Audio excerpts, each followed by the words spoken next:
අපි සෑහෙන කාලෙකින් ඊයේ දවසේ මම හිතන්නේ BTC breakout එක confirm කරා. අද දවසේදී මට altcoin දෙකක් සම්බන්ධව මම මෙතනදී කතා කරන්න හදනවා. එකක් තමයි Dydx එක, අනිත් එක තමයි LTC එක. මම මේ දෙකම ගැන අප්ඩේට් එකක් දාන්න හදන්නේ. මොකද බොහෝ දෙනෙක් altcoin අප්ඩේට් එකක් ඉල්ලලා තිබ්බා.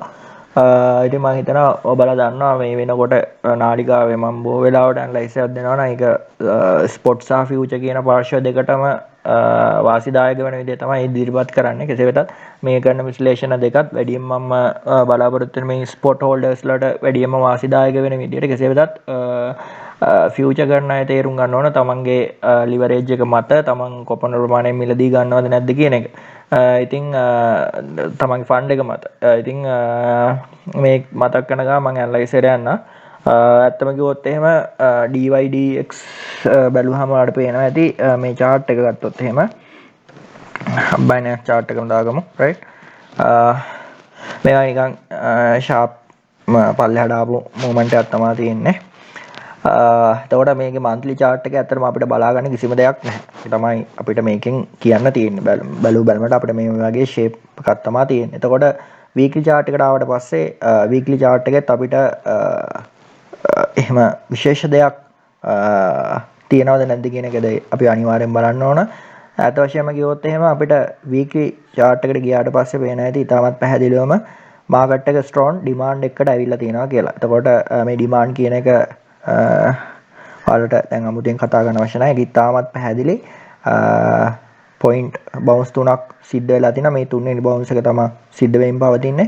එතකොට මේක ටිකක් හොඳ confirmation එකක් කරනවා අපිට මිලදී ගැනීමක් සඳහා right එතකොට දැන් කවුරු හරි අහන්න පුළුවන් ඇයි ඔයා මේක මෙතනින් කිව්වේ නැත්තේ කියලා. මොකද BTC bearish තියෙද්දි මට altcoin bullish කියලා කියන්න විදිහක් නැහැ. එතකොට මොකද එයාට respect කරන්න ඕනේ. එයාගේ bullish structure එකක් තියෙද්දි මට දැන් මෙයාගේ confirmation එක දෙන්න පුළුවන් right. ඉතින් තමයි එහෙම කරන්නේ. එතකොට හරි okay. එතකොට structure එක ගහගමු. structure එක ගත්තොත් එහෙම range ස්වභාවයක් තියෙන්නේ. market එක ගත්තොත් එහෙම range in structure එකක්. එතකොට structure එක මොකද්ද sideways trend එක. එහෙනම් weekly time period එකේ අපි trend එක confirm කරගත්තා. හරි. ඊටම simplified analysis එකක් මේ මාළගොඩ මේ ගැන වැඩි හිතන්න දෙයක් නැහැ. හරි. මම ඒක සරලව විදියට දෙන්නේ. එතකොට අපිට මේකේ තව වැදගත් දෙයක් තමයි මේ trend එක confirm කරනකොට අපි දන්නවා trend එක ඇතුලේ තව trends යනවා කියලා. මෙන්න මේ වගේ trend එකක් තියෙන්න පුළුවන්. downward trend එකක් තියෙන්න පුළුවන්. එතකොට මේ downward trend එකේ trend line එක break වෙනවා නම් අන්න ඒක අපි කියනවා මේ double confirmation එකක් කියලා මිලදී ගැනීමක් සඳහා. අන්න මේ වෙනකොට වාසිදායක තත්ත්වයක් තියෙනවා මාකට් එකේ මිලදී ගැනීමක් සඳහා. ඒ වගේම තමයි මම මෙතනදී අතිරේක තහවුරු කිරීම සඳහා ඕන ඉන්ඩිකේටර් එකකුත් භාවිතා කරන්න. right.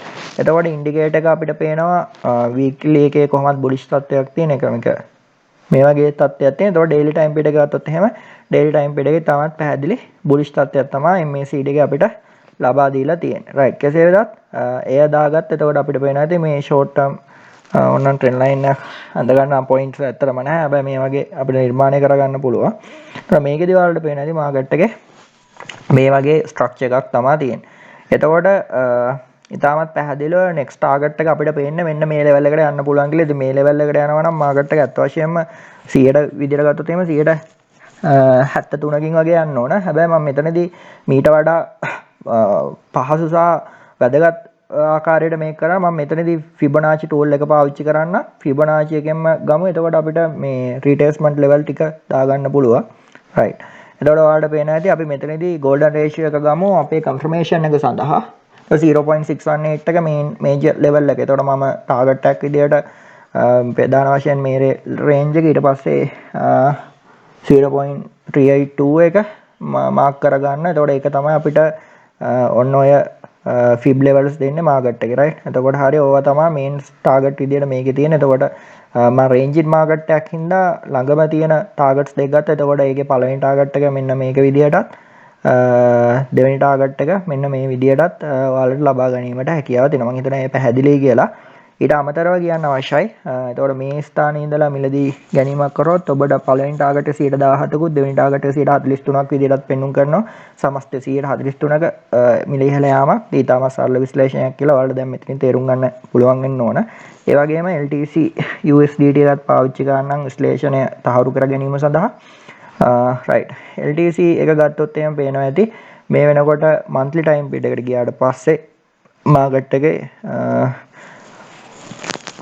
අපි ඇවිල්ලා තියෙන මෙන්න මේ කියන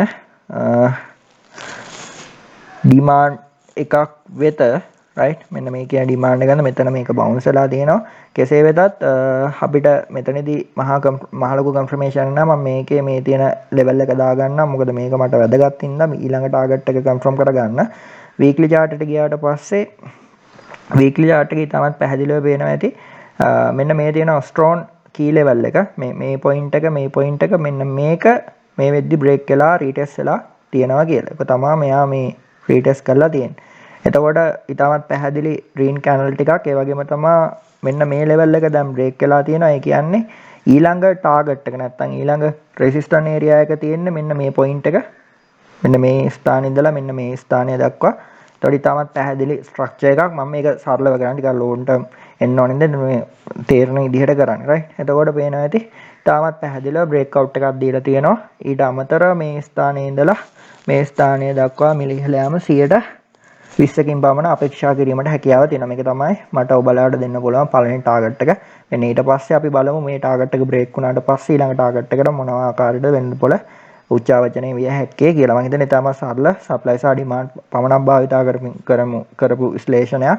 එතකොට මේක daily time period ගියාමත් daily time period එකේ strong supply එකක් break කරලා තිනවා. දැන් මේක demand එක. එහෙනම් ඊළඟ demand එක මෙන්න මේක වෙන්නේ. right.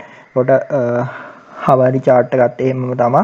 තාමත් පැහැදිලිව පේනවා ඇති ඔයාලට accumulate structure එකක් තියෙනවා. breakout වෙලා තියෙනවා. ඒ කියන්නේ තාමත් පැහැදිලිවම ඊළඟ hype එක මෙයා මෙන්න මේ ස්ථානට වගේ easily යන්න පුළුවන්. ඒ ගැන කතා දෙයක් නැහැ. right. එහෙනම් මම හිතනවා මේ ඊටමත් සරල විශ්ලේෂණයක්. එතකොට මතක තියාගන්න LTC වල final target එක આવොත් 118ක 20ක වගේ මිලිහෙල යම බලාපොරොත්තු වෙන්න පුළුවන් කියලා. right. මම මෙතනින් මගේ අප්ඩේට් එක නවත්තනවා. අපි අලුත් අප්ඩේට් එකෙන් නැවත හම්බෙමු. thank you.